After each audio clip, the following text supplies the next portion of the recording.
Hello everyone, my name is Govind and currently I'm working as a data analyst at Ed Analytics. So in today's video, I'm going to tell you in modeling view of Power BI, how can you pin the related fields, or I can say related columns at the top of the cart. So the scenario is that suppose like I'm having here some set of tables and uh, these all are connected. So suppose I want to find out like on what columns this relationship has been built between the employees and sales by store.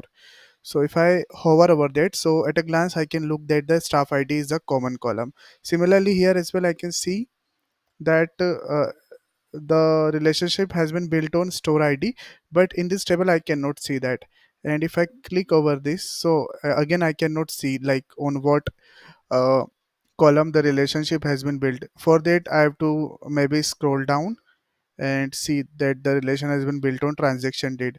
So instead of scrolling, what you can do, you can go here at the properties pane.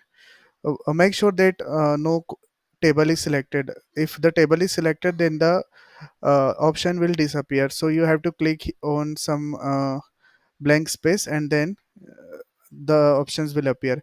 So you just need to turn on this option, which is pin related fields to the top of card.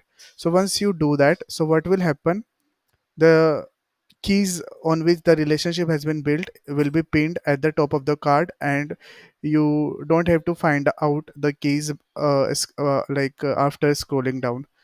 So we can check for all set of tables. Yeah, so you can clearly see all the uh, columns that is involved in the relationship has been pinned to the top of the table. So this is a easy and convenient way of finding out the columns which is active in relationship. So yes, this is all about this video.